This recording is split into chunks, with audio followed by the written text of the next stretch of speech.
So this is just before 8:15 local time in London on Sunday, the 9th of May 2021.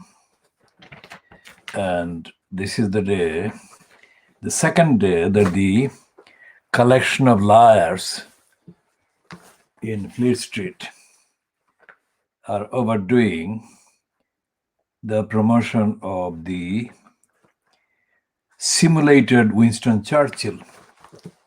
Simulated Winston Churchill, that is Boris the Liar Johnson.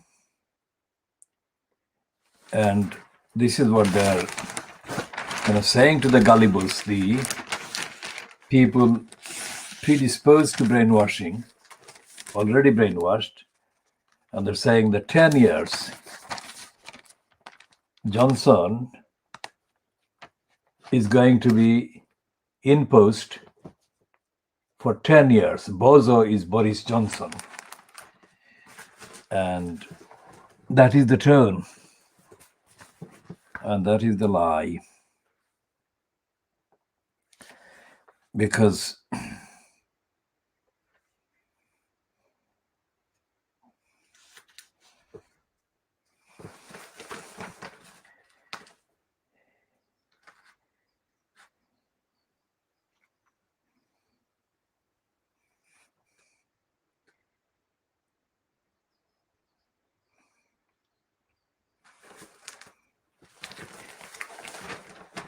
any likelihood of a situation like the pandemic is being ruled out. That is to say, no unexpected crisis that will test the fitness for purpose of whoever is in post in the name of government. None of that is being included in this hyperbole and completely crazy promotion for simulated Winston Churchill.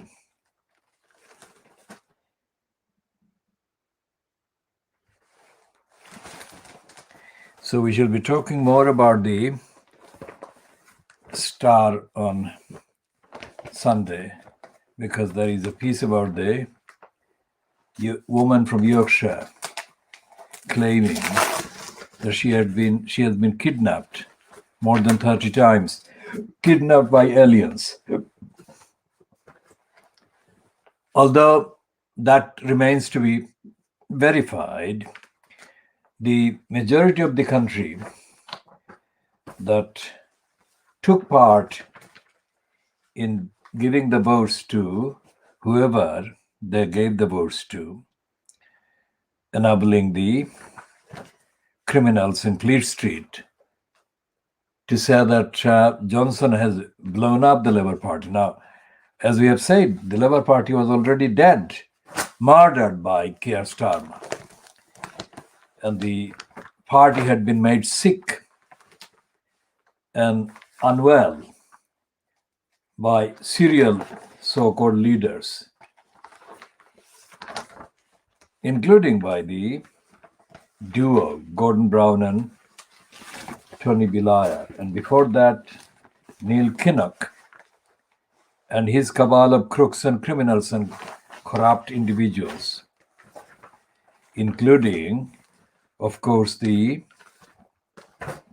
so-called deputy leader of the Labour Party's victorious leader, Tony Blair, who had John Prescott as his deputy leader. And Prescott did some of the most antisocial things. That was the actual price that society paid for allowing an often cited working class person, Prescott, to be in the post of deputy prime minister. And there is this boast attributed to Johnson saying that he will stop the brain drain to the cities. And is saying that red wall towns to get skilled jobs boost. Ministers also prioritize NHS backlog.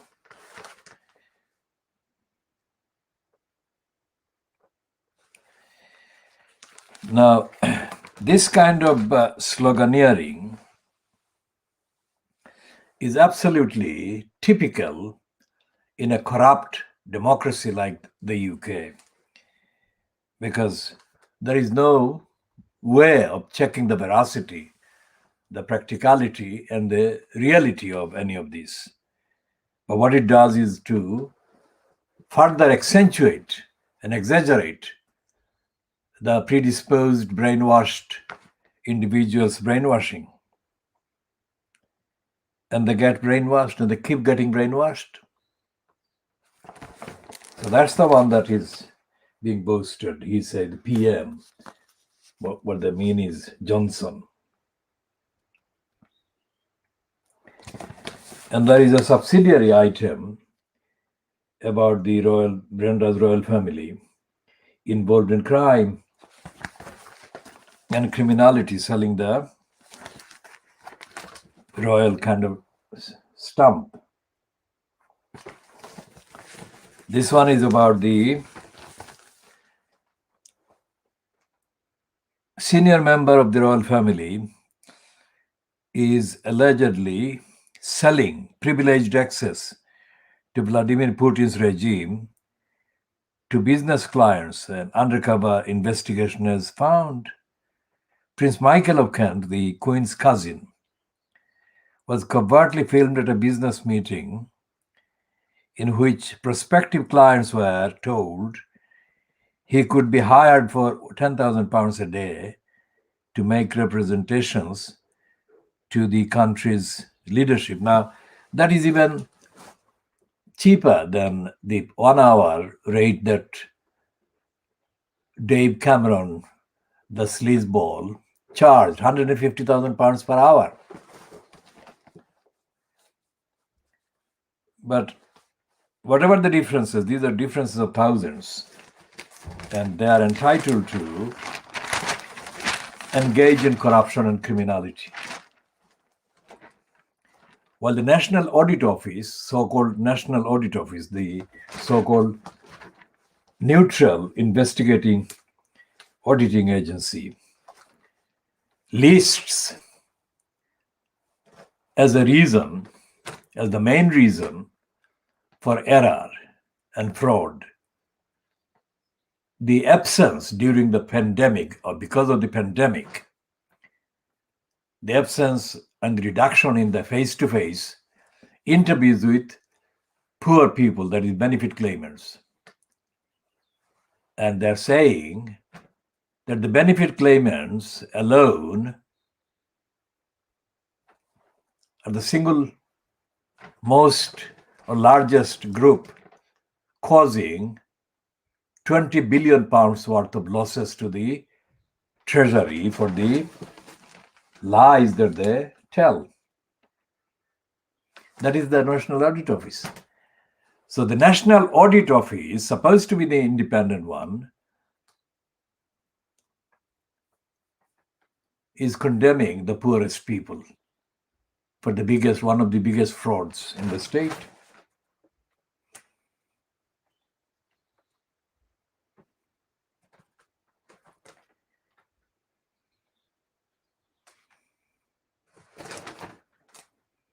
And there is a piece on page 3 of the Sunday Times, which is headed, Royal Hater spends £57,000 on symbol of racism, Diana's bike. Now what that connection between racism and Diana's bike is about, we can only find out by reading, because the headline doesn't explain what that is. The lucrative royal memorabilia business has taken a sinister turn with the sale of a bicycle once owned by Diana, Princess of Wales. The 1970s, Lady Israeli traveller that Diana peddled around London before her marriage to Prince Charles is on its way to becoming a museum exhibit. It symbolizes white supremacy and the racist system that royalty is based on, according to the Baltimore lawyer who bid £44,000 for the bike at an East Sussex auction last month. Barry Glazer, 76, a specialist in medical malpractice suits, has never been to Britain, scorns the royal family, and finds America's weakness for Anglophobia incomprehensible. None of which stopped him forking out £57,200, including fees and taxes, for the rusting blue Rayleigh that Diana was obliged to stop riding after the 1981 announcement of her engagement to Charles.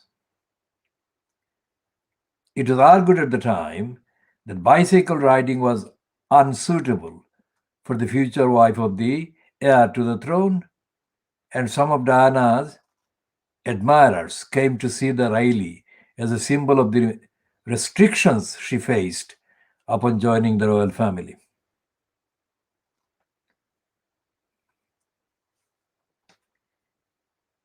Barstow and Hewitt, the auction house in Battle that presided over the sale, described the bicycle in its catalogue as a symbol of Diana's oppression, something she loved being taken away.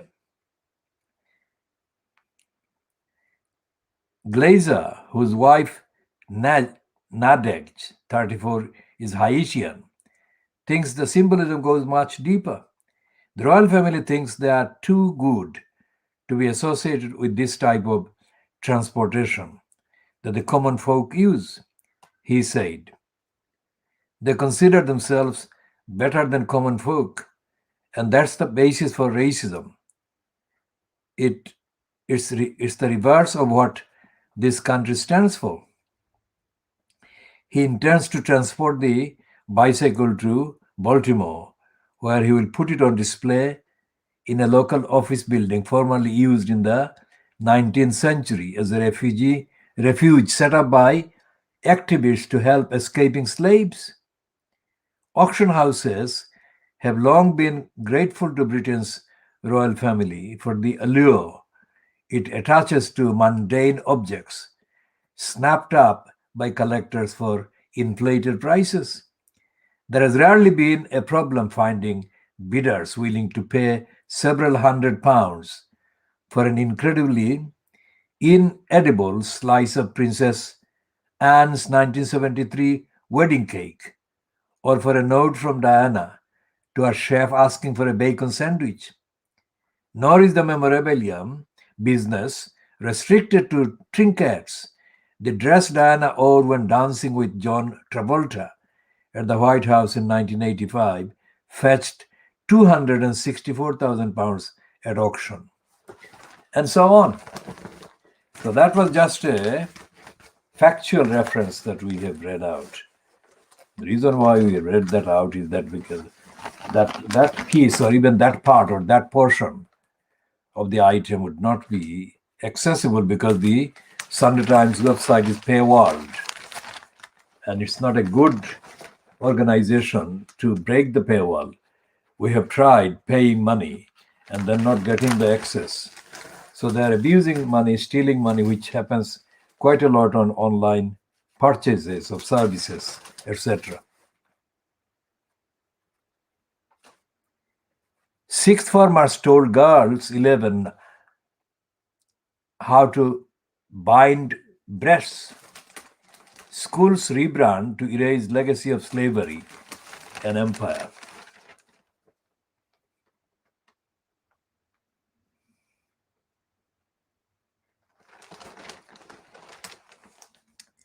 And here is the Rayleigh is being again featured in the news about slavery. Schools rebrand to erase legacy of slavery and empire. And this is about a school in London, and it includes the reference to current mixed race person called Haque, who is going to be the person after whom a school building is going to be named in Wembley. And there are details of these items about the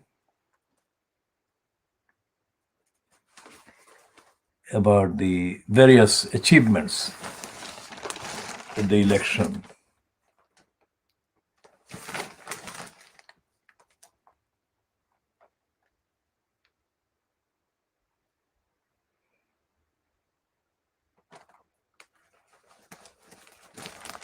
Now here is a piece about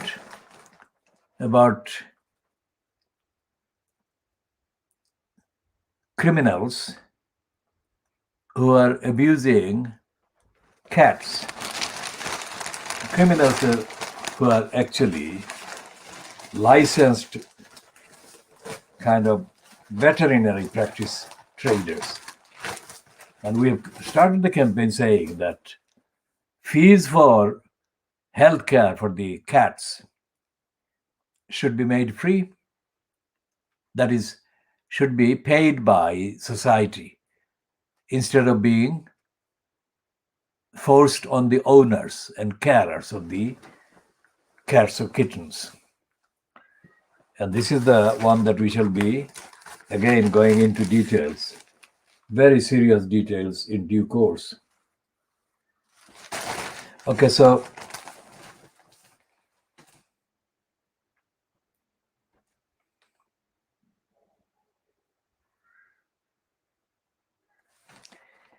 Jeremy Clarkson is saying, it's of course a kind of supposed to be ironic and satirical and sarcastic. It's daft, that is, it is rubbish, it is wrong to expect kids to work for a living. I'm encouraging mine, that is his children, to take up burglary instead. We shall go into the sarcasm of Clarkson later. We're now mainly running through the Fleet Street papers on Sunday, just the main headlines and some inside pages.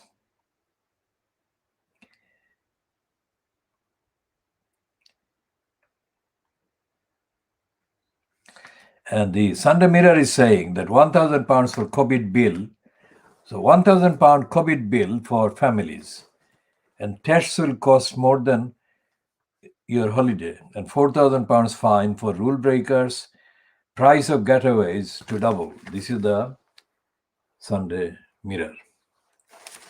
Now,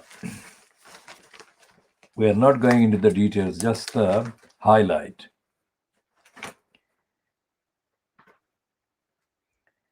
And the Sunday Mirror's editorial piece, Voice of the Sunday Mirror, is talking about the election, that is the election that took place on the 6th of May, Thursday.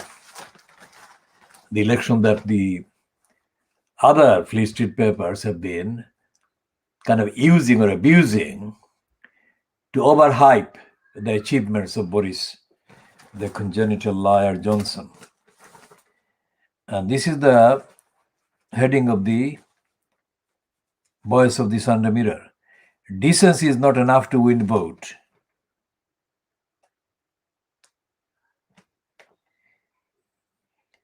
So the last bit we shall read, not the first bit. There were too many complaints at this election from voters who said they simply did not know what Labour stands for. It is the job of the leader to put that right, to clearly and unequivocally set out Labour's stall so that voters know what they will get in return for their support. Otherwise, Sakia may find he has all the time in the world to stay in bed. So we are just looking at that instead of reading the rest of the coverage.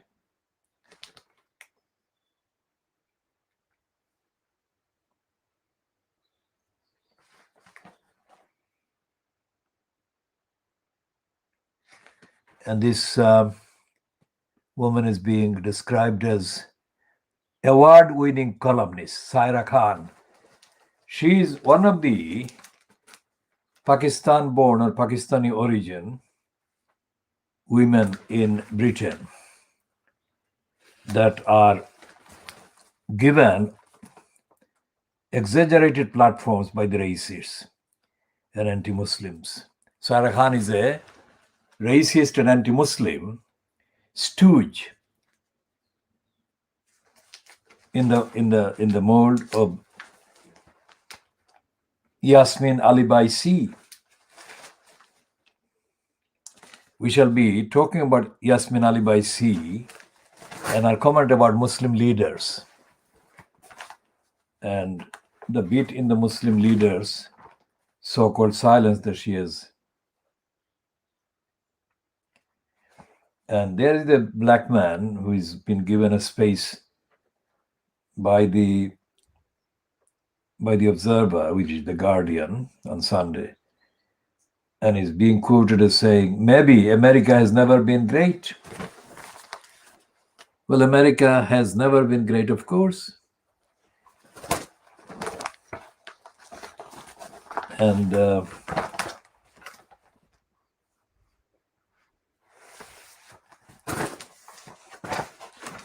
so the Observer is leading with Angela Rayner being fired by Starmer. But this is a lying heading, because instead of saying Starmer blames Angela Rayner and fires her, they're saying Angela Rayner fired, and they don't say who fired Angela Rayner. As Labour gripped by post-poll rancor. That is a complete, absolutely dishonest headline accommodating Starmer. Skarma. Skarma is the one who has murdered the Labour Party politically. And there is a quote, whoever is being quoted there, Labour failed because it did not appeal to working class. We shall come to that, but that is a simplistic, ignorant kind of statement. Because the Labour Party leadership, as we have been saying, the Labour Party leadership, that is the person who has been in post as the leader of the Labour Party, let's say. And let's say that the corruption of the Labour Party and the corruption by the Labour Party leadership has been going on, virulently since Neil the Liar, crook, Kinnock, was in post in the 1980s. And B. Liar was a crook. So was Gordon Brown. But the corruption was covered up, hidden. And it is only being felt by the corruption now, subsequently. And it is our position, factually, that contrary to the mythology surrounding the image, socialist image of Tony Benn, Ben was himself a liar and dishonest and opportunistic. And we say that Ben was an opportunistic liar, starting with the fact that he ditched his hereditary peerage in order to be able to contend for leadership of the Labour Party. If he were in the House of Peers, he could not do that. So he staged a kind of completely false socialistic, democratic kind of stance by giving up the hereditary title in the House of Peers, which was called Viscount Stansgate. He was a Viscount and he was a Stansgate, Viscount Stansgate. And for the duration of his years in Parliament as an MP, there was no Viscount Stansgate in the House of Peers. There is one now, Ben's eldest son, Stephen Ben. Now, Stephen Ben told me in 1985-86, in his statement in room 166 in the principal floor of the county hall, during one of the conversations, I had many conversations with him, that although I was, as he put it, very, very straightforward and very critical of most of the establishment, he foresaw my ending up in the House of Peers as a member of the House of, quote, Lords. Now, how did he conclude that? Obviously, he assumed that my opposition to dishonesty and corruption was only a phase, which it never was, and it never will be. Okay, so the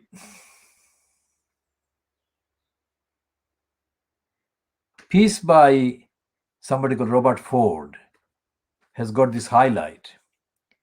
Labour has tried to move on from Brexit, but English voters just won't let them.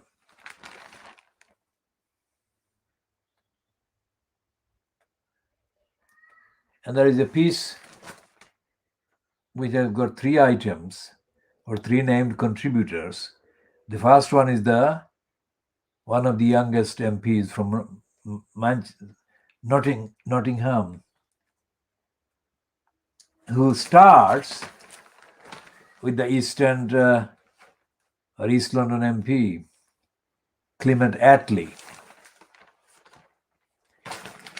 And she starts by saying, Clement Attlee, after the Second World War, Tony Blair and the New Labour, Jeremy Corbyn forcing a hung parliament in 2017.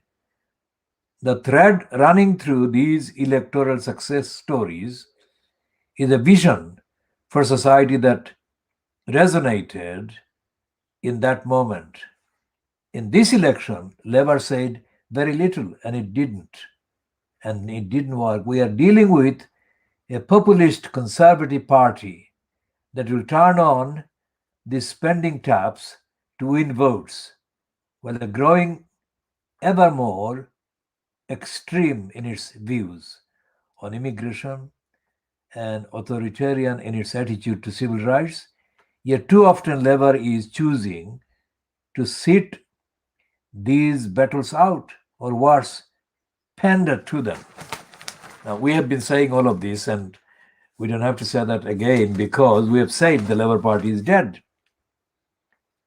That is the point. It's not correct to refer to the Labour Party as if it is active and working.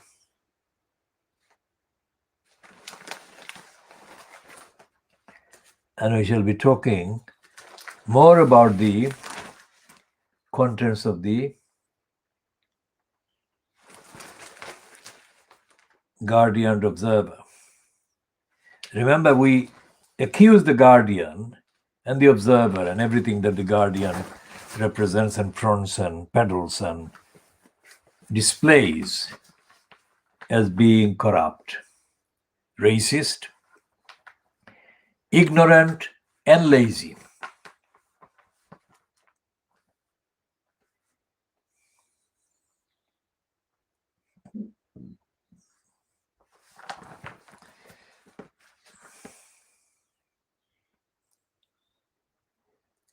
Now, there is this ITV person, the ITV news person, Charlene White, who is quoted on this magazine, I'm used to getting abuse, but I shouldn't have to put up with it.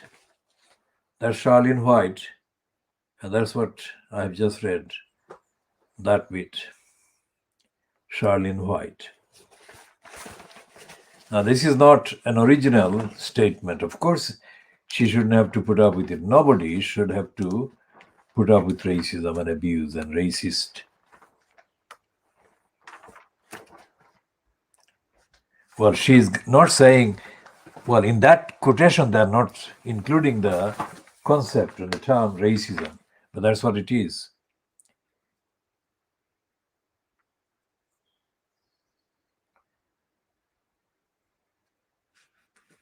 And the Scum on Sunday has got an exclusive about this man, Ice Star John, and there is a call for him to be kicked out. Now, Tony Parsons, who is one of the, if not the, grossest liars hired by Rupert Darty Murdoch, or Rebecca Brooks, let's say, who is as shameless as Trevor Kavanagh, or even more shameless than Trevor Kavanagh. And his heading, the piece that appears with his name, is that Labour ditched workers and now they have ditched Labour. Now that is a lie. Labour never represented the working class.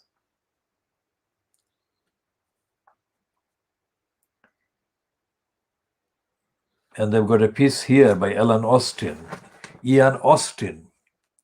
Now, Ian Austin is a right-wing reactionary racist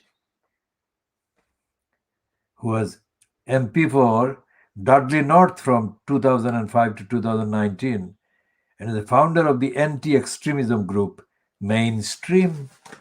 And the headline is Labour's finished until it finds a cure for Long Corbyn. Well, Labour's finished, that is true, but it cannot be revived and brought back to life by doing what he's prescribing. He's saying that Corbyn is to blame.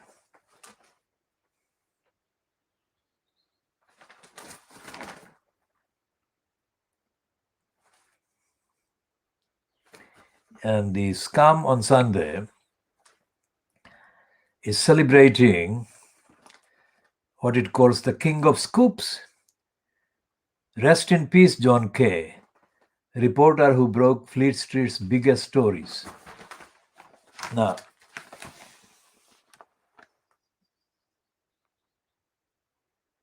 Fleet Street never had any big stories.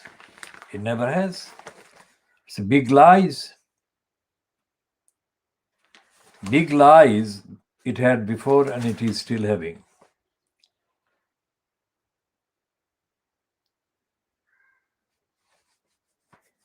And Karen Brady, normally a racist and a racist kind of colluder, is continuing her contribution against Meghan Markle. And there is a pun on the word writing. Meg has no right to trade on royal name for kid book. How dare she? Karen Brady has no right to deny Meghan her rights. Now, what is she saying about Modi? Well, we have said Modi is a narcissist and an egotist, apart from being a Hinduist, Hindutva fundamentalist, and criminal against humanity because of his role in the 2002 Gujarat massacre of Muslims. Let's see if she has any of that in there. Karan Reddy says that in August 2022, when India celebrated its 75th year of independence, she doesn't say independence from what. Prime Minister Narendra Modi aims to open a new parliament resembling a triangular wedding cake, becoming a symbol of Modi's much vaunted new India. That is just a speculation she is doing. She's doing this in direct imitation of this person who wrote a few weekends ago in the Financial Times, Mr. Guha from Bangalore. And he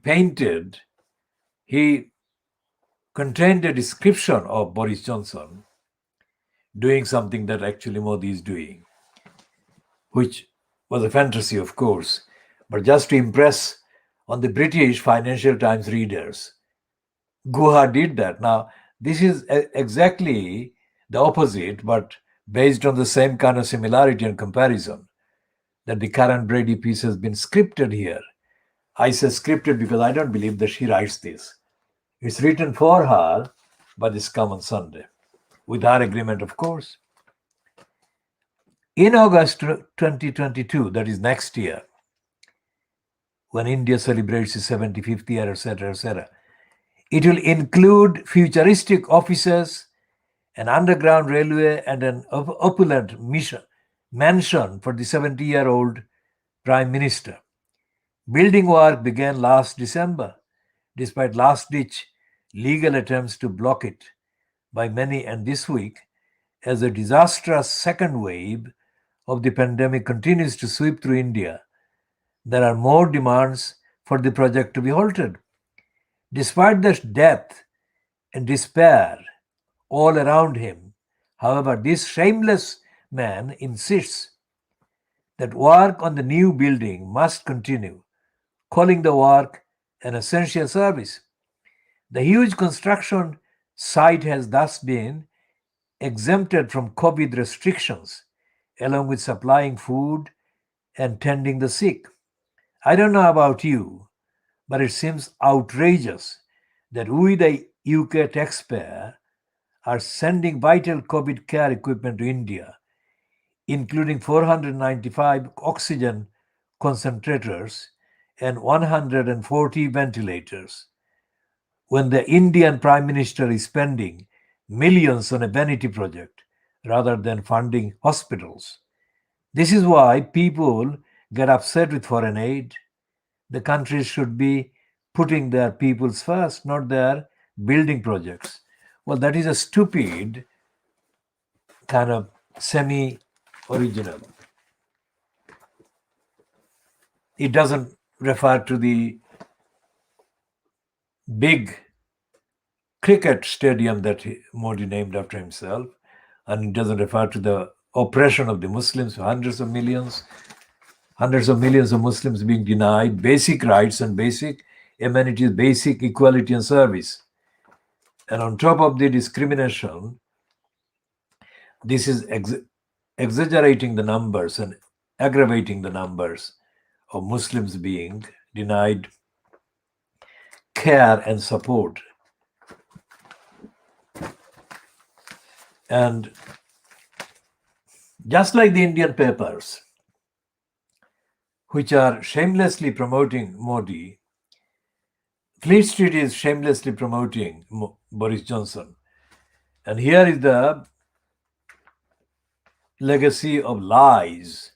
Bieber Brooks, Sunday Express, which says Boris's plan for brighter Britain. Now, this is the most pathetic, banal headline, but it will get the brainwashed and the brainwashable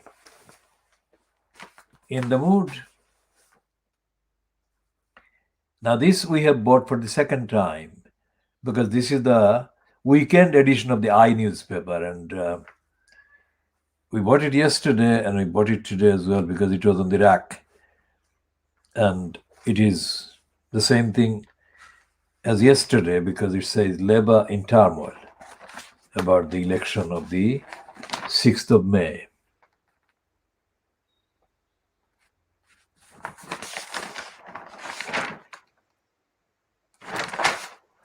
And there is a piece by Emma Barnett and Opinions with Katie Bowles,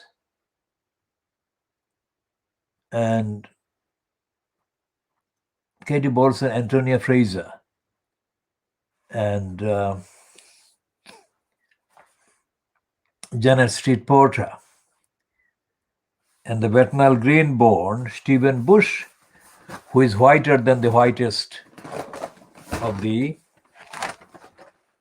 quote names in Fleet Street. And the Mail on Sunday is peddling Boris Johnson's lies. I mean, Boris Johnson saying that we are all in it together with the Scottish people as well is unbelievable beyond contempt and beyond denunciation.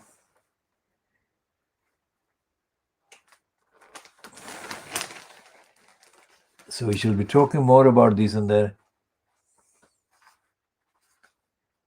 is a piece about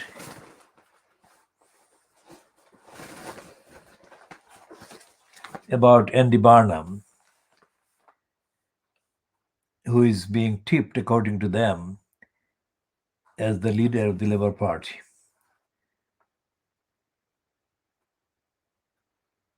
And they've got an attack on Sadiq Khan, repeating their criticism before, which belittled him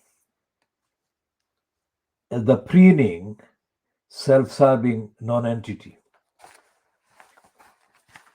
We shall be talking more about Sadiq Khan when we talk about the corrupt post of mayor of London at the expense of London.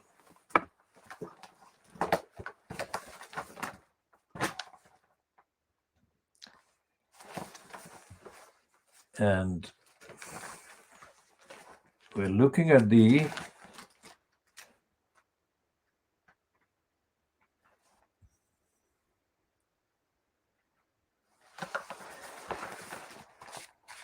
Sunday Mirror, which is saying that,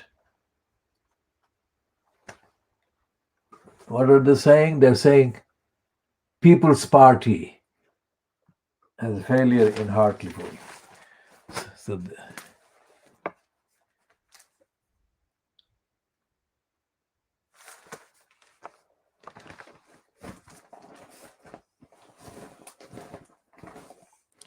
So we shall come back to all of this later.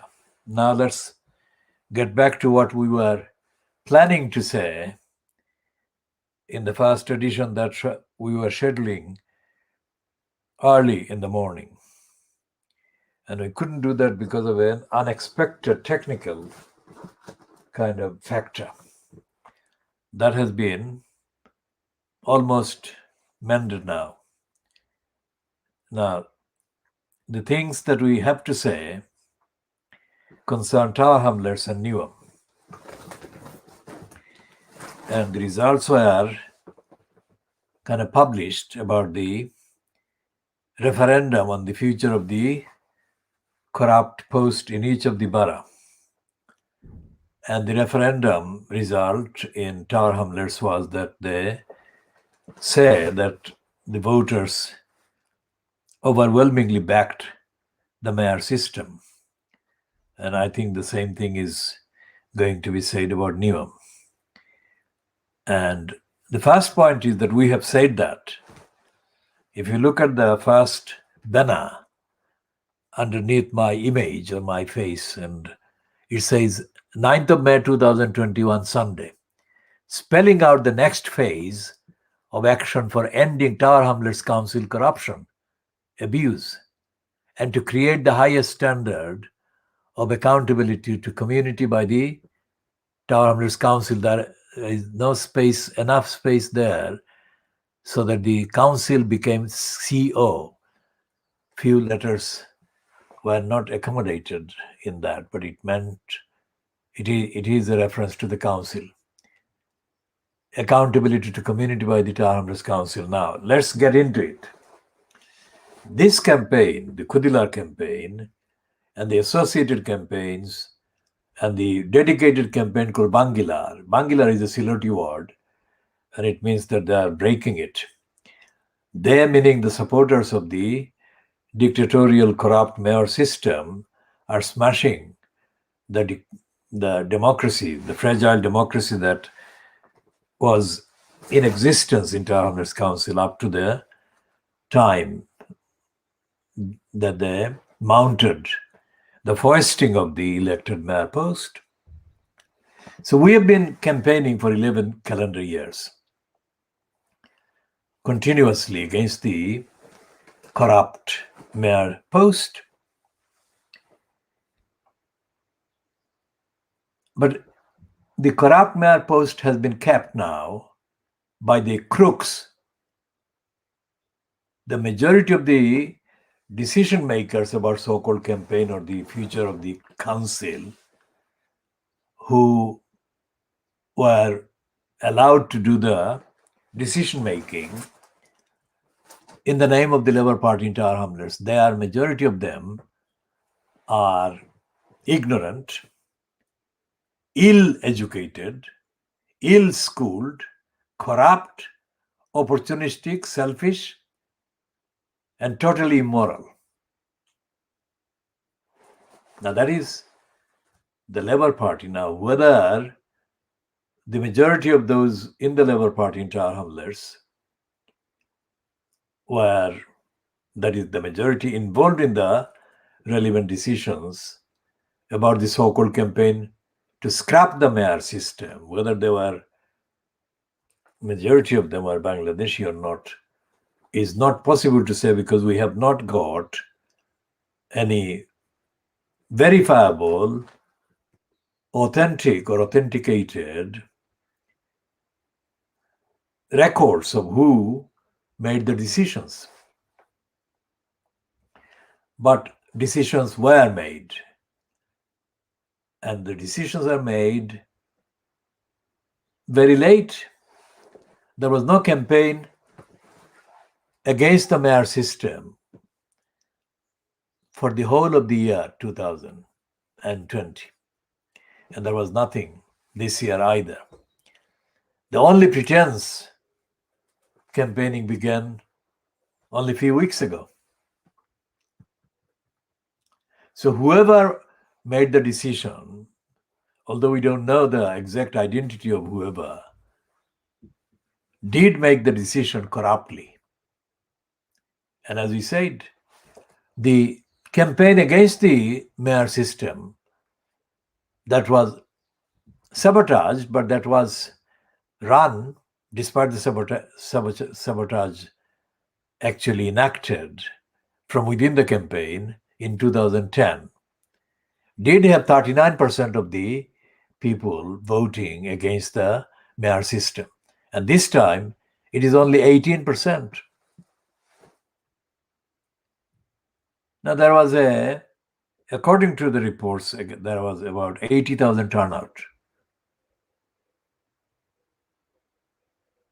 It's a significant number of people turning up for votes. So whoever made the decision in the name of doing the campaign for the Labour Party in Tower Hamlets to scrap the elected mayor made the decision dishonestly, ignorantly, immorally, and stupidly. Because we are the campaign. We have been publishing all the facts of why the mayor system is corrupt, and it is against the community, against the rights of people, and much worse. And all these decision makers decided to pretend that we didn't do the campaign, that we weren't doing the campaigning. So they didn't make any reference to what we were saying. And they haven't published or said even 1% of what we have been saying on the facts and the evidence. So what we are saying is that the next phase of the action for ending Tower Hamlets Council's corruption, abuse, and to create the highest standard of accountability to the community by the Tower Hamlets Council. This is the main purpose and the main objective. And we say that this campaign can only succeed by not having any contact with anyone within the council. And I'll explain why. Because anyone who is already a councillor or a holder of a token post in the council as a councillor is by definition going to be compromised by the connection with the existing mayor in post and the council's establishment, that is the permanent staff in the council. So therefore they will never be able to, and they will never do the actual campaign against the council's corruption, because at every stage they will be deterred, intimidated, inhibited from telling the truth. That is the principle. Apart from that, there are not many people who are elected councillors who have the intellectual abilities either to look at the evidence rigorously, consistently, and accurately and competently. So we can't depend on the elected councillors to do any campaigning. And the third point is that there is no record, there is no evidence, sustainable evidence, substantiated evidence that any of the persons who are in councillor posts now has actually done any sustained campaign about anything. They may have appeared to be doing campaigns, but they have not done any sustained campaign because, for example, they have not in the various items that we have accessed in the last kind of weeks, there is no substance in the campaign against the mayor system. So if the contents of the so-called campaigners lack substance as to why the people should be asked or should be convinced to vote against the mayor system, then it cannot be the case that this was a campaign. Campaign by definition means and entails clear statement like this one we have said. What are we campaigning for? For the highest standard of accountability to the community by the Tower Hamlets Council. There is no accountability now. So there is no standard of accountability, let alone highest standard. So we're going to make two differences. One is to make the council accountable and to make that accountability of the highest standard. Now, none of the councillors in place or none of the people who have campaigned for either side is intelligent enough to know the implication of the corrupt council on the rights of the community outside in the electorate. So what has happened is that the spiritual influence, the influence that Maulana Shamsul Haq of the Fort Square Mosque was successfully exposed about during the evidence given before Richard Morey in 2015. Maulana Shamsul Haq was accused successfully of having asked people to vote for Lutfur Rahman at the 22 May 2014 mayor election for religious reasons. And when asked about that, Maulana Shamsul Haq denied having said that. When told that his call to the Muslims to vote for Lutfur Rahman for religious reasons was on the record, on the tape, was taped, recorded. Maulana Shamsul Haq had no alternative but to admit. And he said words to the effect, we paraphrase, that if it was recorded or if it is on the records, then I must have said it. Only short time before that, he had denied having said it. Now, Maulana Shamsul Haq is a Maulana, is a member of the ulama, and is a member of the religious kind of leaders in Tower Hamlets. So he was openly exposed as a liar. Now that is very much a haram thing to do in the Sharia. In Islam, you don't tell lies.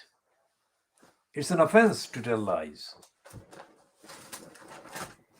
So the religious leader, Maulana Shamsul Haq, was taking part in an aggravated lying project, which is to promote the evidence in support of the claim that Lutfur Rahman was innocent. Not only was Lutfur Rahman not innocent, but he was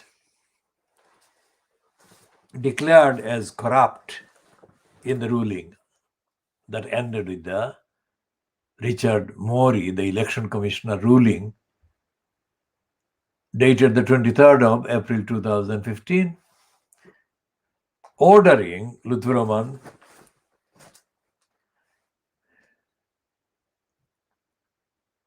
to be ousted immediately, and he was ousted immediately.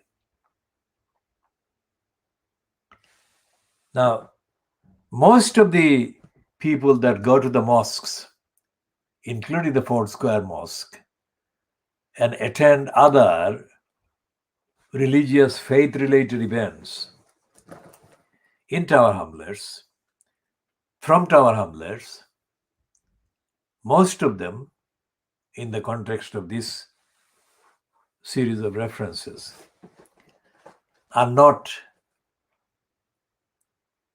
how shall I put it, formally schooled in Islam or Islamic duties and obligations and morality and ethics.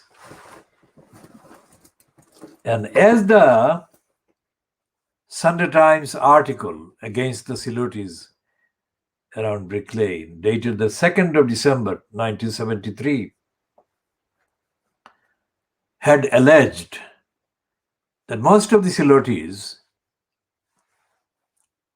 seek the advice of travel agents. Advice of travel agents covering various options and kind of duties and activities, preferences, etc., in electoral, political, social terms. Now, travel agents at that time, the time that the Sunday Times did the article, the most frequently identified travel agent was a man called Tayyibur Rahman. There was no one more identifiable as a travel agent in the Bangladeshi community in Tower Hamlets in Brick Lane than Mr. Tayyibur Rahman. I knew Mr. Tayyibur Rahman. And what the alleged sourcing of Tayyibur Rahman and his likes meant was that most of the people in the community, the adults, and mainly the male ones, were not, quote, educated, not literate, and not able to make up their minds about issues which they only made up their minds about after seeking the advice or opinions of the likes of Mr. Tayyibur Rahman. Now, I knew Tayyibur Rahman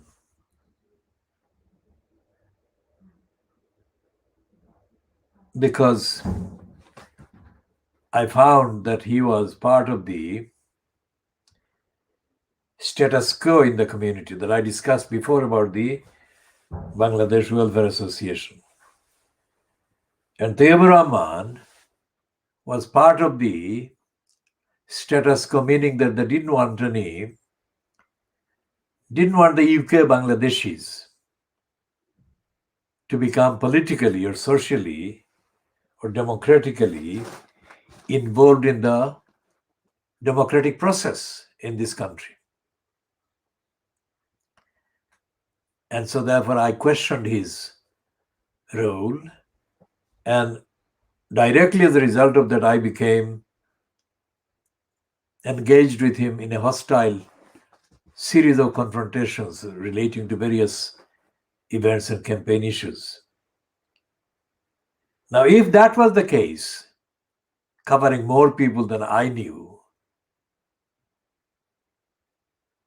then what the people were advised to do would have been wider spread, and it would have been anti-democratic, anti-universal values, anti-morality, anti-ethics. And Mr. Tayyibur Rahman was one of the people responsible for hiring a racist with a dog, whose main purpose was to intimidate people, threaten people who approached the publicly owned by the community, Bangladeshi community building at 39 Fournier Street, which is supposed to be the headquarters and property of the defunct, but really in existence on the records, Bangladesh Welfare Association, which had been founded in 1950s with the initiative of Mr. Tasadduq Ahmad and others,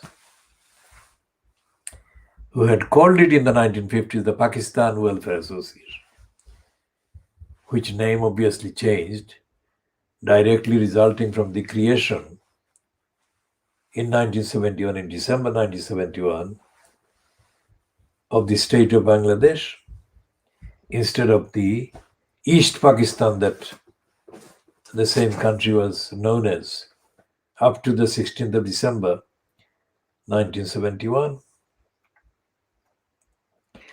So the travel agents' role as the multiple source or sources of advice on everything exposed the community's situation, reality. If that is the case, as I said, as dominated by people with hardly any education,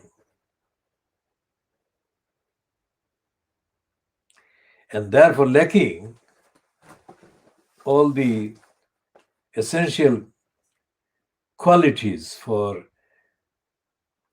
a democratic, pro-accountable, rigorous state of the community, for the community. Now that was in the 1970s. And we're talking now in the 21st century now. 80s, 90s, and now 21 years in the 20th century. More than 40 years. Nearly 50 years. And the decisions that are made about what direction the community should take are still being made by the replacements, substitutes, current forms of the travel agents. In other words, people with a business agenda in mind. So as the Dispatches program broadcast on Channel 4 on the 1st of March 2010 claimed, the reason why they wanted Lutfur Rahman to be made the first elected mayor of Tower Hamlets was to get hold of the resources of Tower Hamlets Council through a mayor that was in their pocket. Now that was a corrupt purpose. Now the mayor, who is not in the pocket of travel agents like that, travel agents within quotes that is also as bad. Because this mayor, which is John Biggs, has been in post for the last 6 calendar years. And he is a racist and is not unlikely to change from being a racist to an anti-racist. And most of John Biggs's colleagues, colluders, associates are racists or pro-racists or stooges of racists. By stooges, I mean any Bangladeshi origin person who serves John Biggs as a kind of contract with the community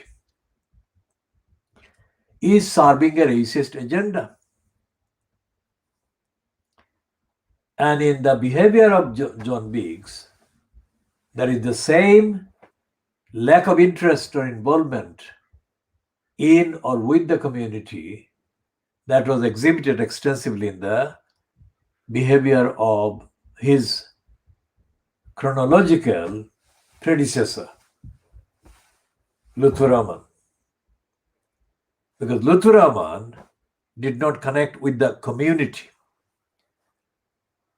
Lutfur Rahman's acquaintances always complain privately that Lutfur Rahman doesn't actually consult them or listen to them. And if you look at the pictures that have been accessible of Lutfur Rahman doing the walkabout in Bracknell Green Road or in the Roman Road or in Whitechapel or in Brick Lane, the faces that are featured in the walkabouts will confirm that Lutfur Rahman was not representing the demography of the community. That most of these people who were pictured with him can be identified as being zombies and stooges. So this is the background to the community, and that is what happened. The people who were spiritually influenced to vote were told that Lutfur Rahman was a Muslim and it was their Islamic duties or duty to vote for him. Now, if there was an advice along this line, then it would mean that they were committing aggravated sin in the context of Islam. Because all the allegations against Lutfur Rahman that Richard Morey listed in his ruling, dated the 23rd of April 2015, all the allegations, all the claims, all the reports and the evidence that Richard Morey actually included in his ruling on the 23rd of April 2015, all of them are intact. By that I mean, as the BBC has reported at the time, Lutfur Rahman tried to overturn some of the things that Morey said, but he was not allowed to do that. So all the statements of corruption, fraud, dishonesty, lying, and abuse and misuse of the council by Luthuraman, as listed by Richard Morey in Richard Morey's report dated the 23rd of April 2015. They are on the record. They are current, they are valid, they are true, because Luthuraman failed to get any of them overturned. All right? So, this time, when the same kind of elements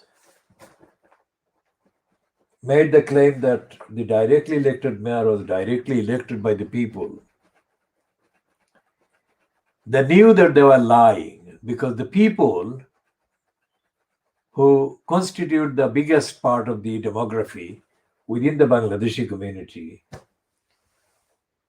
the absolute majority of them are not able to think about the issues, not able to think about the law, not able to think about the morality, not able to think about the actual role of the council and the implication and the impact of the main kind of executive decision maker, who happens to be the mayor. And none of these people, the majority in the demography, that is, majority in that part of the electorate, that is, none of these people can be expected to be able to even read the Morey report, let alone to understand it. And none of them has read the report. And the Morey report of the 23rd of April 2015, 15, 16, 17, 18, 19, 20, 21, it's 6 calendar years.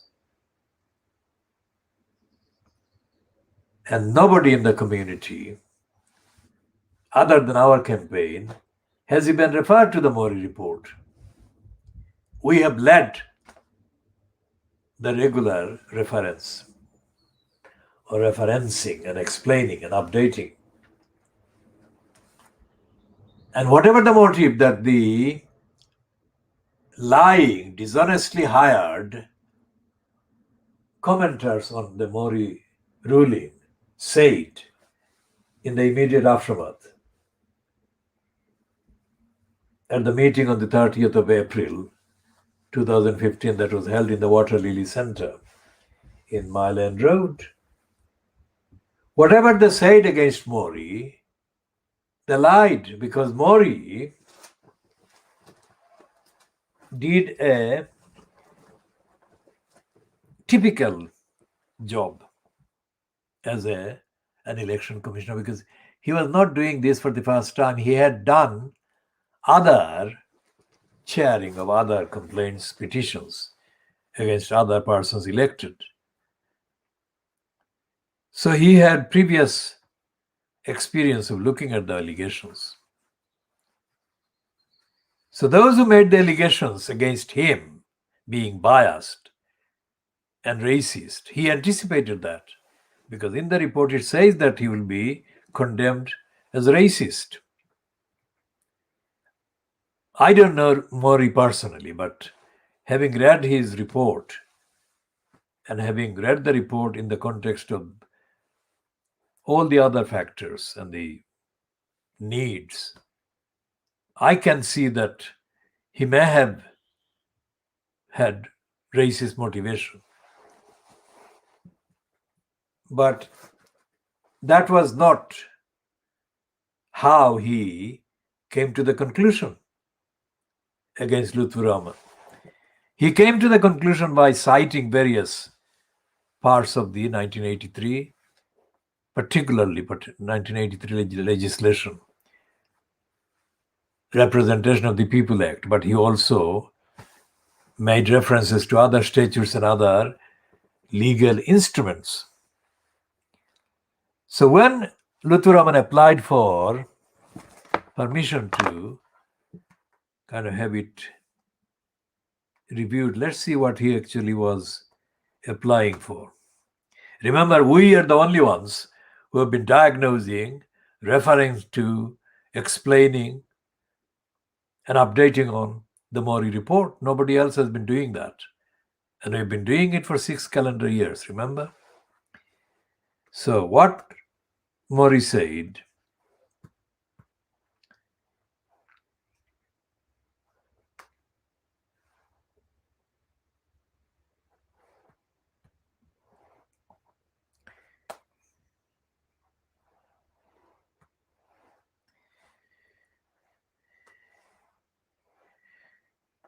okay, what the BBC said, we have already posted that.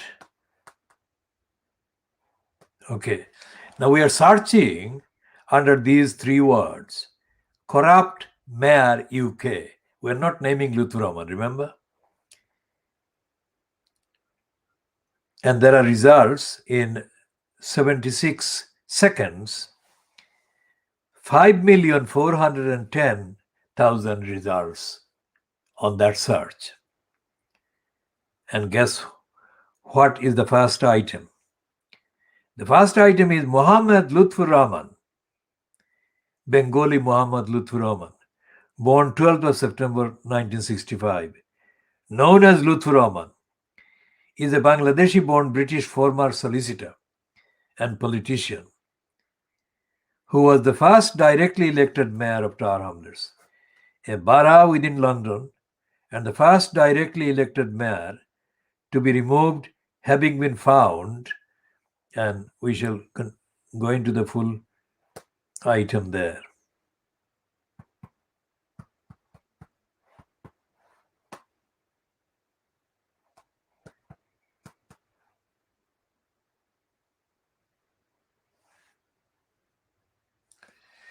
Okay, this is the item on the Wikipedia. And the full item, or full paragraph, is Muhammad Lutfur Rahman, Bengali Muhammad Lutfur Rahman, known as Lutfur Rahman, is a Bangladeshi-born British former solicitor and politician who was the first directly elected mayor of Tower Hamlets, a borough within London, and the first directly elected mayor to be removed having been found guilty of electoral fraud. Electoral fraud. Elected to this office in 2010 as an independent. Rahman was previously the leader of Tower Hamlets London Borough Council from 2008 to 2010 for the Labour Party. He was re-elected at the 2014 mayoral election, but the result of this election was declared null and void on 23rd of April 2015, when the election court officially reported Rahman to be personally guilty of corrupt or illegal practices, or both, under the Representation of the People Act 1983. He was thus removed from his office with immediate effect and was also personally debarred from standing for elected office until 2021, which is this year. Now, that's the first item, which is the Wikipedia item. And the second item is about Liverpool, which is dated 28th of March 2021, and is an analysis piece about Joe Anderson. And the third item in the list of results, 5,410,000, under the search item, Corrupt Mayor UK,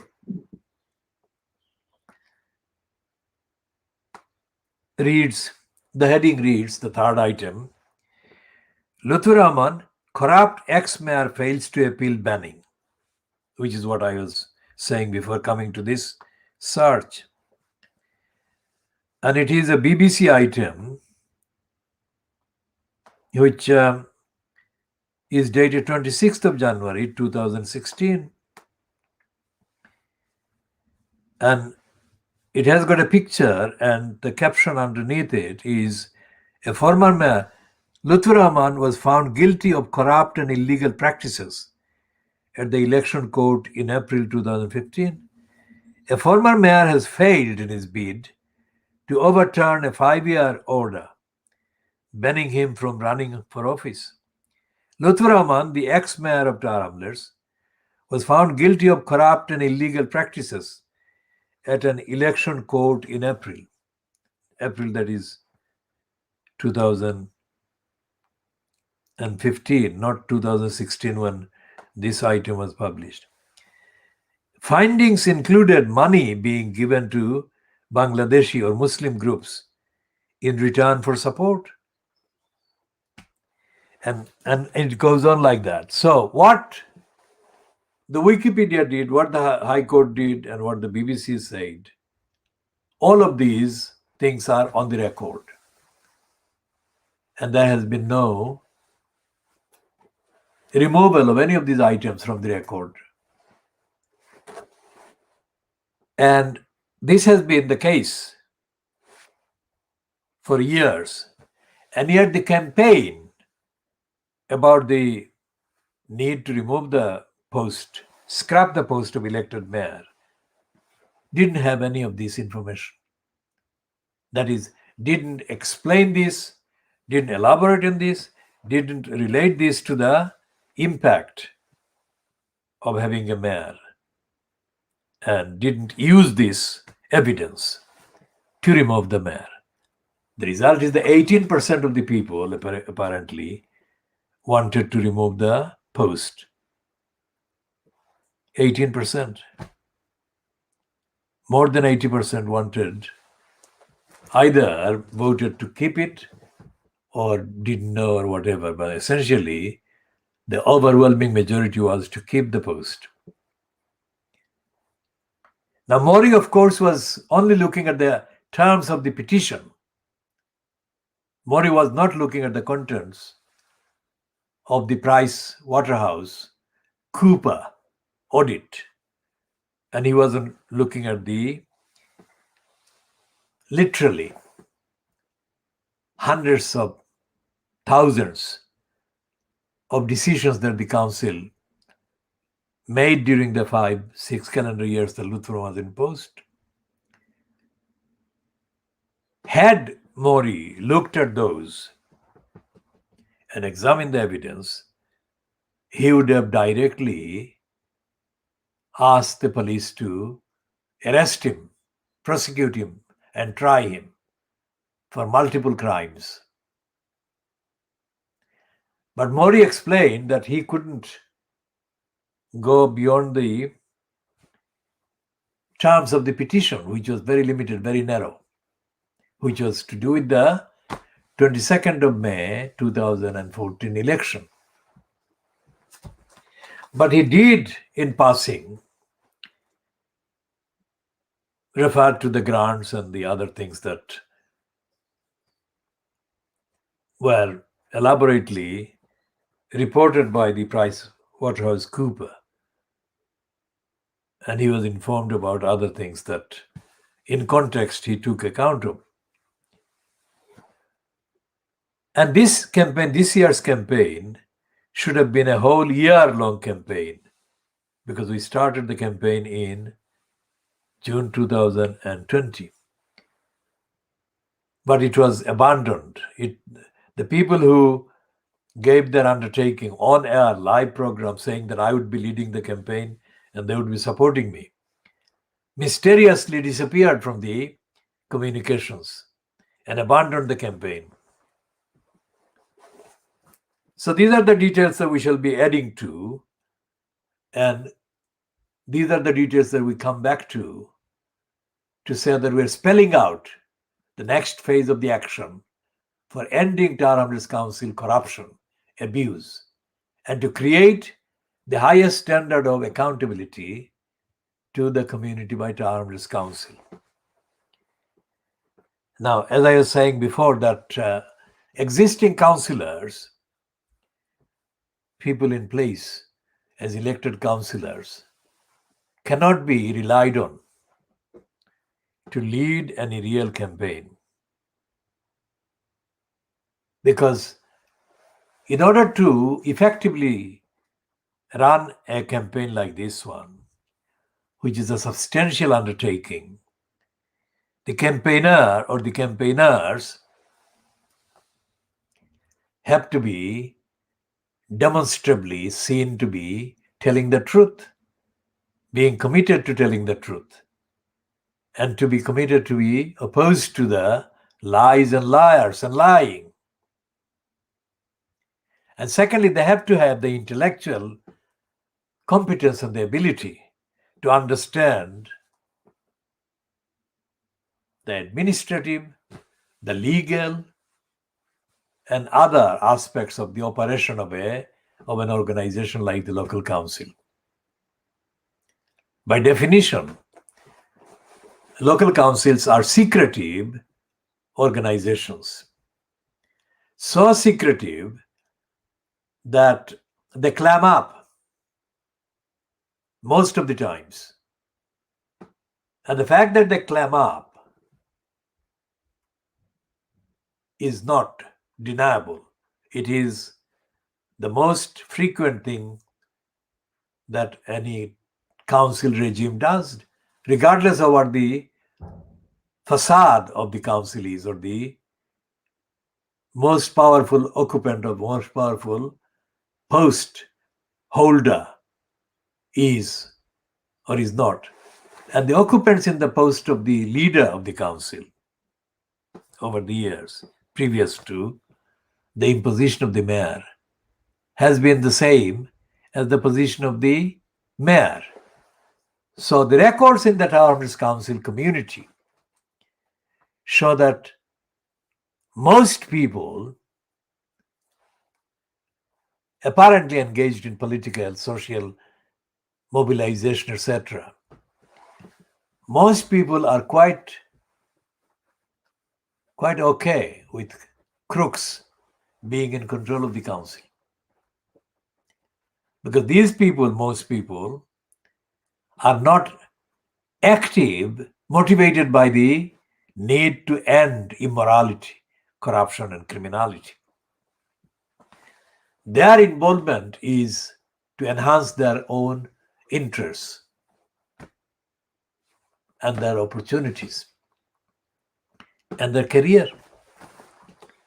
That is why they pretend that they haven't noticed. They haven't noticed the corruption and the criminality that goes on in Tower Hamlets Council.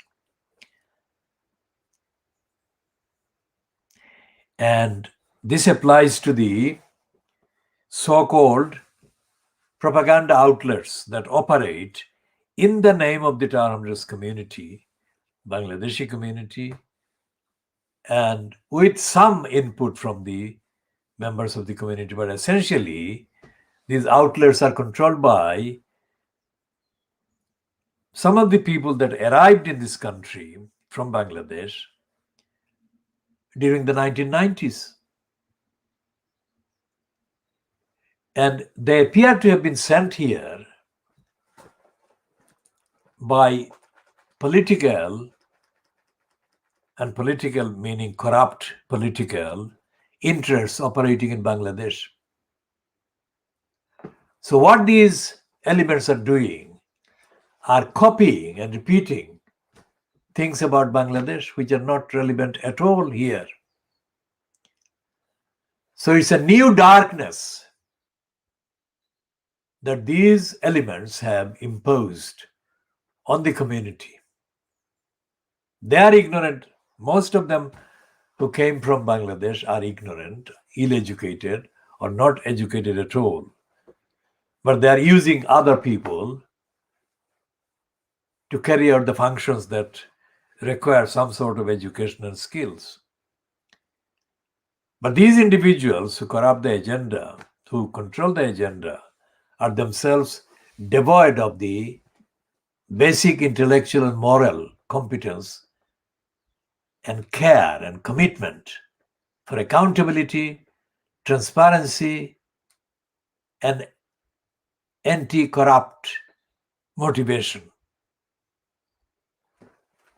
So these are the people that actually aided and abetted both the referendums, so-called, through their platforms. And so they hope this time that Lutfur Rahman would be elected again. That is what they hope. And that is what the spiritual advisor in that corner must have been actively promoting. That it would be another election of Lutfur Rahman as mayor at the expense of Tower Hamlets. And we shall be doing the loot.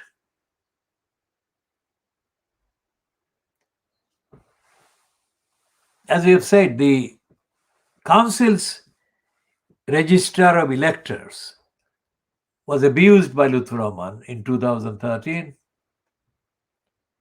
when he held this Ramadan kind of iftar party or meal at the Water Lily Center in June 2013. And the persons receiving the invited guests, as it were, the voters, had the voting register or pages of the register in front of them to check against the entrances. So it wasn't a service to the community, it wasn't a service to holding the council accountable for the council's day-to-day duties owed to the community. It was making sure that people were being noted as having been fed or fated by Lutfur Rahman to a meal in the month of Ramadan. The spiritual connection was very much at the fore. How this corruption has become normalized in the Bangladeshi community in Tower Hamlets, how that has happened, contains the explanation as to how the so-called mainstream parties and the mainstream agencies, including the police, the Crown Prosecution Service, and Parliament, have allowed corruption to take root in Tower Hamlets. Looking at the various limited appearances by the so-called campaigners on these remote kind of programs, I'm doing this solo, I'm doing this presenting solo, but others have got boxes and several people appearing. I'm doing this solo because so many people appearing do not contribute to the ethics and the morality and the originality and the substance of the broadcast. And it is an interrupted effort. It doesn't actually continue in a coherent way that I'm able to do in a solo program. Now, this is like a seminar. This is like a daily series of seminars, original seminars. You come from Boston in Massachusetts in the USA, through to California and New York and Washington and whatever. You will not find a program like this. You will not. There are various outlets coming from North America, but there is none that matches anything like what we are doing. And there is a new imitation of those located somewhere in Uttar Pradesh in India to promote the Indian state machine propaganda as needed by the BJP and the narcissist and the egotist and the crook Narendra Modi. And they pretend to be of the standard of some of the perceived models that are established in North America. But they're only imitating. And so what we are saying to anyone watching this, again, is to point out in a direct message by Twitter what factual queries arise from our assertions. And these assertions are original investigation, original analysis, world exclusive analysis diagnosis. And it all says there, the banner says that. The running line contains enough details there as to the authoring and the copyrights and all the rest of it. Now, the Indian newspapers, we shall be looking at the Indian newspapers in a minute, especially the ones that we can access and consistent with the linguistic structure of this program.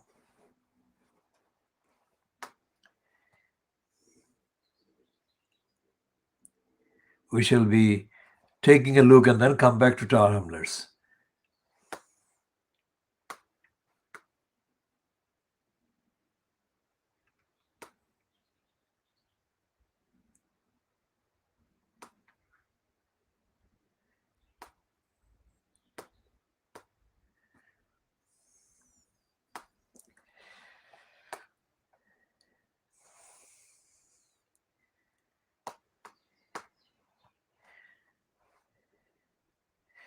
So looking at today's The Hindu, which is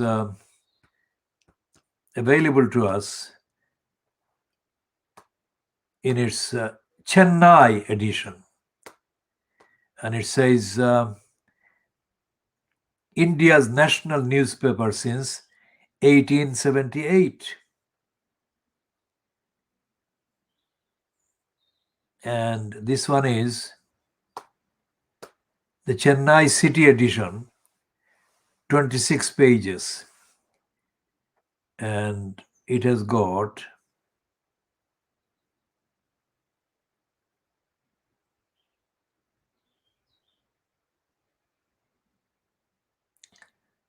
and Rajiv Gandhi's son,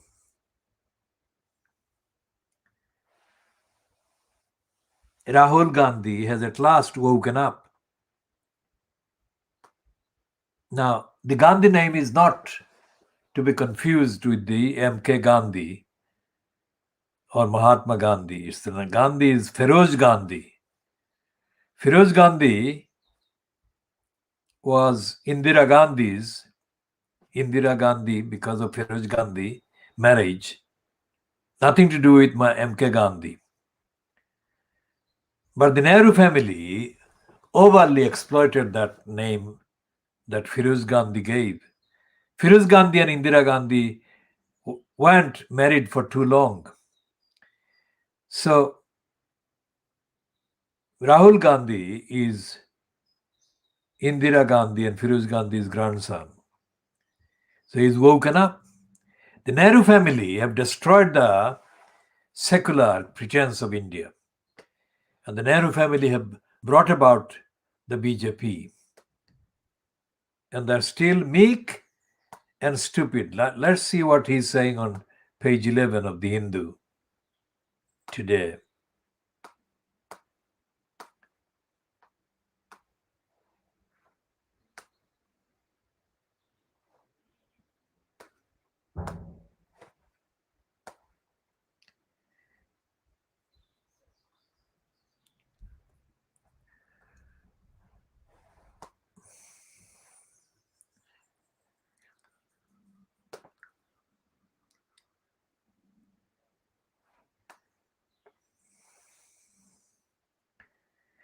Opposition flays government for inept handling of the pandemic. The editorial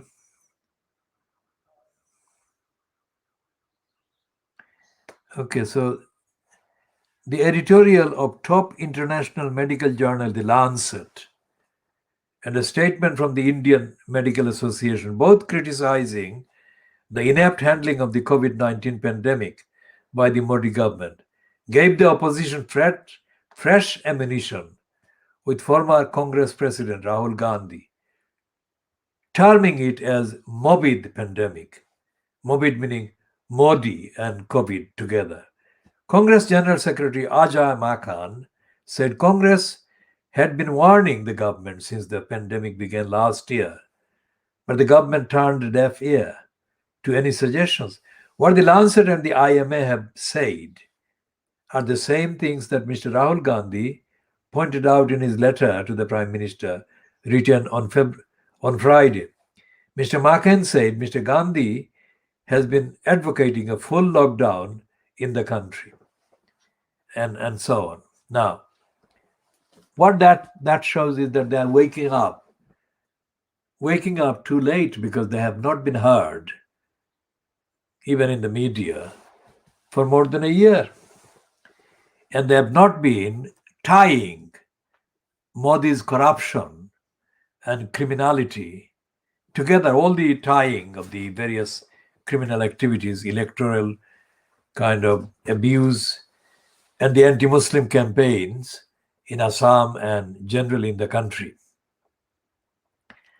So whatever attention they're getting in the papers is not on time, not in time, and not having any impact. And they're still not saying, although they say that the morbid, although that is a word that is creative enough, they're not saying how hundreds of thousands of people's lives have been lost. That's not the focus. That is not what they are actually focusing on. And the same case is with the media, because the media that is reporting it, which claims to have been the national newspaper of India since 1876, is failing to safeguard the people of the nation by telling the truth. It is hiding the evidence of Modi's crimes and criminality, every single issue. So we come back to the role being played by the so-called ethnicity-linked media that have told the ignorant people, who are mainly the people who have been used to vote for retaining the mayor system, are people who cannot read or write, but can understand because it is visual. So they have been kind of exploited and misled this time, as well as during the 4 years or 5 years that Lutfur Rahman was in post, because they gave misleading images, and the images, brainwashed, subliminally influenced the watcher, the viewers, giving the wrong idea because the content is not there. There was hardly any critical report against the misconduct and fraud and corruption by Lutfur Rahman during the time that he was in post. And there were false promotions of his image by these so-called media.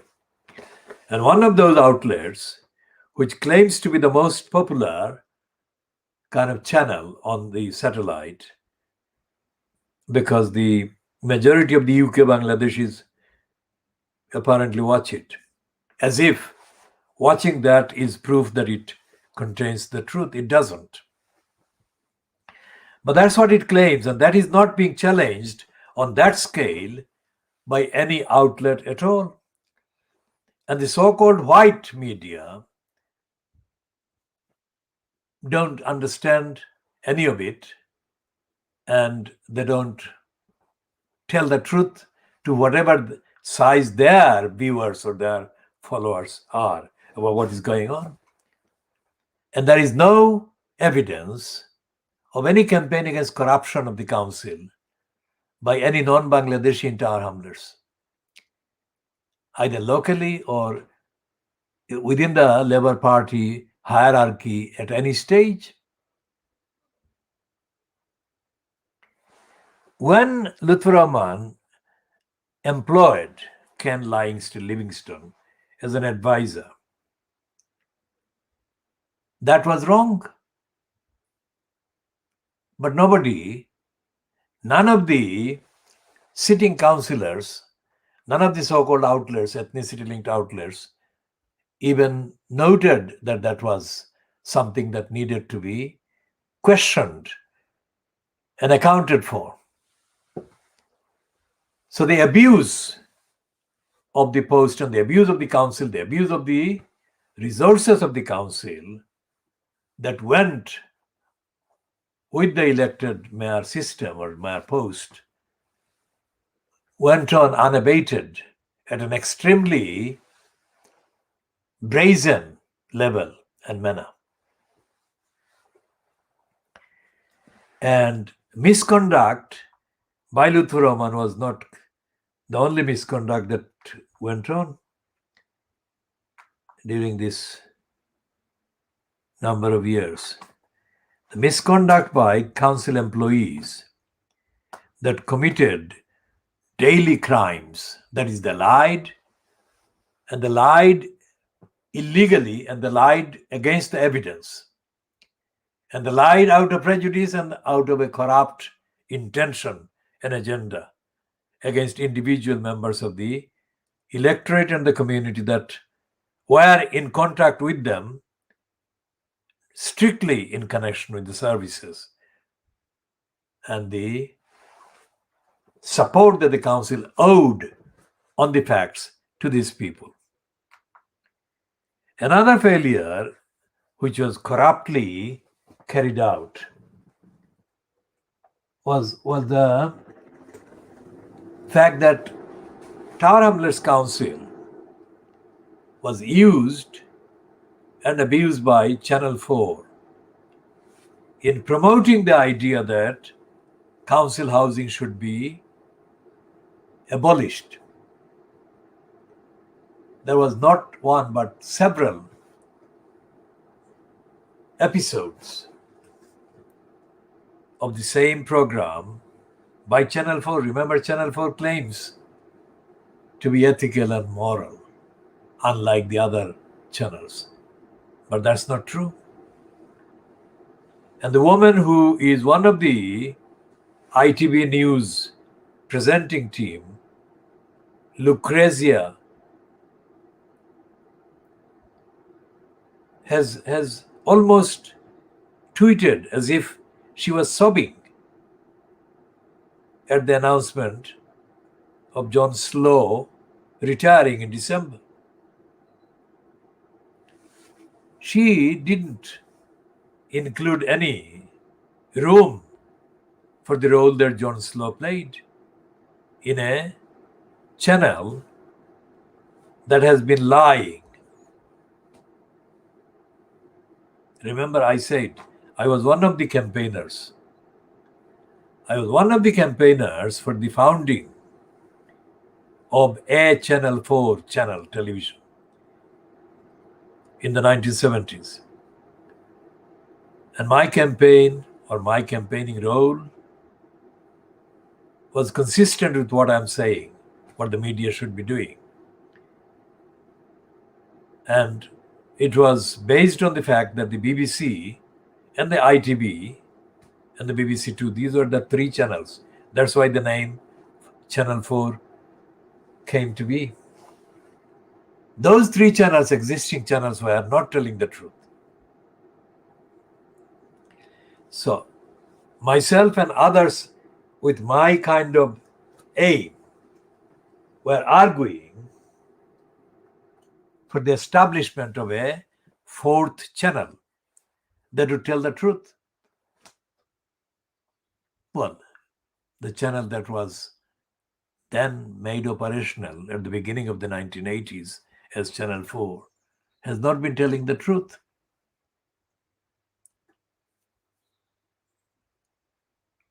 And therefore, there has been no kind of mainstream platform.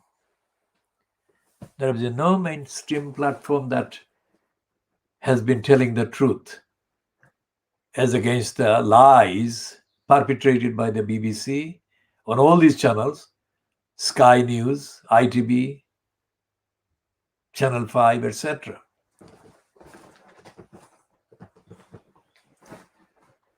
So when the community is completely exposed to systematic, brazen, corrupt local council,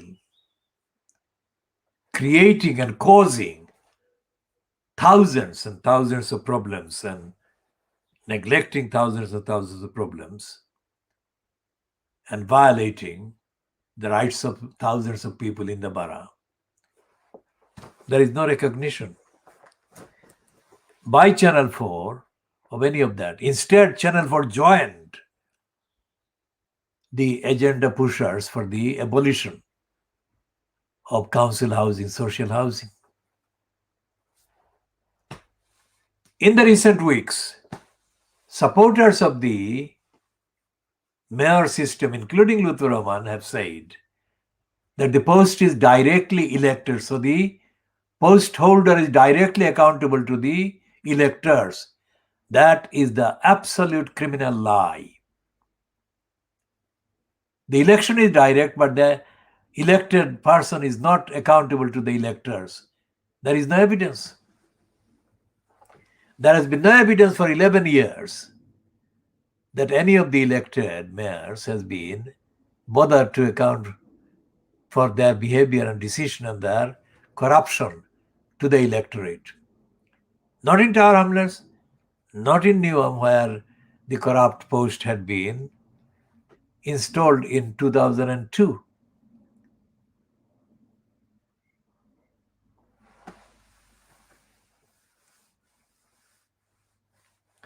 So whoever claims to have been campaigning against the mayor system has not been campaigning properly and has not been campaigning honestly, because they should have said and examined all these things that I have been saying.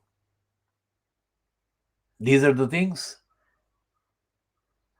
For example, this man, who I shall name again, Steve Hill. Steve Hill is somebody that has been lying. He is the benefits manager. That is to say, he is the liar in post in Tower Hamlets as the council's benefits manager, housing benefits, so on. And Steve Hill is a liar.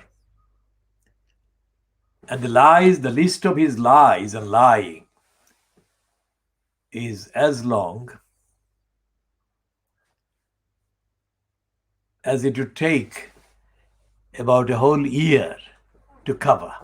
There are thousands and thousands and thousands of lies that Steve Hill has been perpetrating. And Lutfur Rahman, as the so-called executive mayor, has allowed the lies to be continued and perpetrated.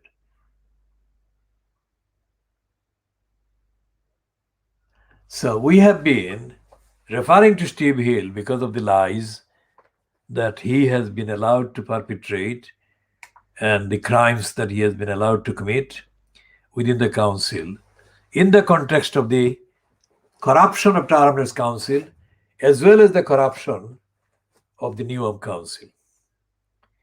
Because in Newham Council, corruption takes place. And the mayor incumbent at the present time, Roxana Fiaz, colludes with the crooks in the council. So, when the United Nations so-called expert on poverty and housing visited the UK during 2018, the man is called Philip Alston. Philip Alston is described as an academic at the University of New York, but he's an Australian racist. And the fact that he was allowed any platform anywhere in the UK was to do with the fact that he was an Anglo-Saxon racist liar. His predecessors were immediately condemned by the British establishment, the Daily Mail and the Sun, because those people were not of Anglo-Saxon background. Essentially, Philip Alston was not going to condemn the UK state or the local councils. because of his own racism and his incompetence and his own agenda, which was not very much enlightened or informed. And he took secondary kind of sources as absolutely reliable and absolutely legitimate and respectable sources about the reality of poverty and hardship caused by the state and state agencies and individuals. One of the sittings with the public that Philip Alston kind of attended was held in the Barking Road in Canning Town, I think in October 2018. And I've referred to this before, but anyone watching this for the first time may not have watched that one. So I'll recap. So Alston was present, as was Roxana Fiaz. Now remember, Fiaz in October was only a few months in that post. And in front of Alston, a woman gave an account of how badly and cruelly she was treated by Newham Council staff.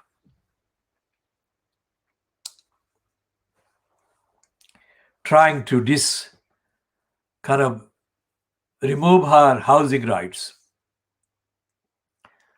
and make her leave Newham. That is internal deportation that had been experimented on by Robin Wales, that was in post before Roxana Fiaz. And the cruelty that the woman described during the meeting was so remarkable that Roxana Fiaz was left with no alternative but to stand up and apologize to the woman for the behavior of the Newham Council.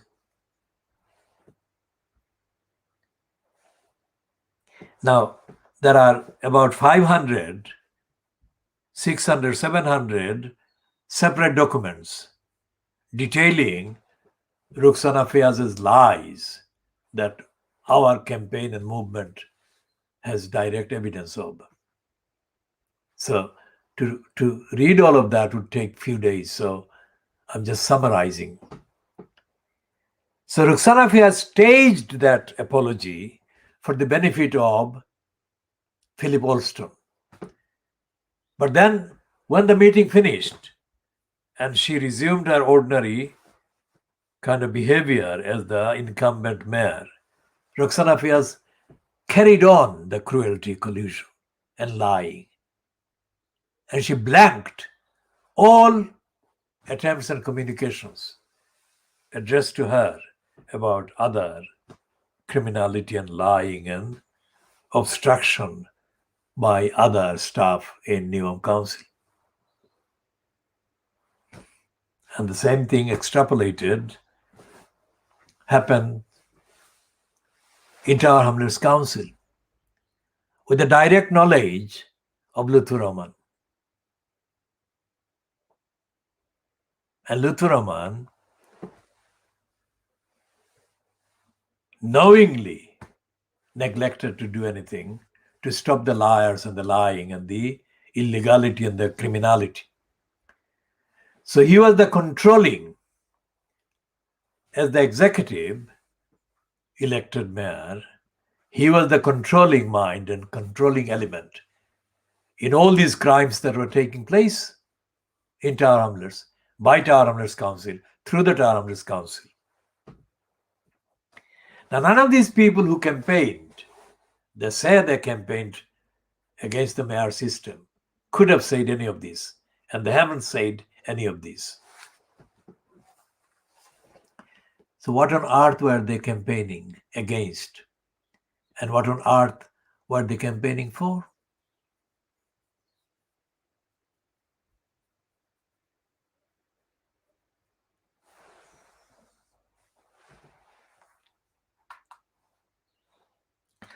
So therefore, these people cannot be treated as reliable. These people cannot be treated as reliable. And the ordinary people in the community must do the campaigning. And the ordinary people can only do the campaigning with the availability of the evidence, the interest in finding the evidence, and the commitment to do the campaign by applying the evidence to expose the corruption and criminality and lying and the abuse by the council. Now, there is one councillor who is one of the two councillors who too has claimed that he wanted to have the mayoral system ended. But as we have said previously, not today in this edition, he tweeted only a few days before the 6th of May, when the referendum was to be held, that he had not made up his mind. Now, if somebody says for 3, 4, 5 years that they were against the mayor system and the corruption, and then when it comes to the referendum on that same issue, and only 2 days or 3 days before that referendum, they say that they haven't made up their mind. The disbelief is not the word. It's total and utter contempt that should be shown towards that kind of liars. And this is the man, is not a Labour Party member, he's a Conservative, who claimed for years that he was against council corruption, abuse, and etc., etc. Now, the corruption is normalized by having a mayor. The abuse is normalized by having the elected mayor post. And the first point, the starting point to get rid of corruption is to get rid of that post of elected mayor, who is only in size but otherwise similar to a dictator. Only size is smaller than a statewide dictatorship.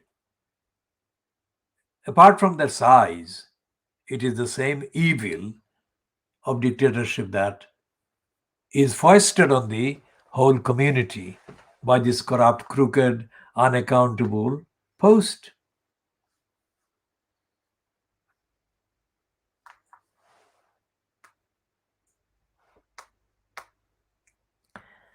In the course of the last 5 decades, well, Tower Hamlets Council has been in existence since 1965. So 75, 85, 95, 2005, 2015 is 50 years. And now it's 55 years, let's say. In the course of the last 55 years, I have been actively engaged with Tower Hamlets Borough Council. Before 65, for 2 years, between June 63 and April 65, I was involved against the behavior of the Stepney Borough Council that covered Whitechapel and New Road and areas, including that. And the same mentality of corruption, defiance against the duty, was evident. So it has been evident for 60 years in my knowledge.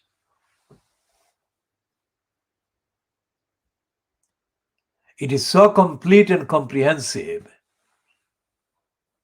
that a presentation of this summary to an intelligent group of electors should have been enough. But that presentation has been sabotaged and disrupted and misrepresented by various gangs of criminals and crooks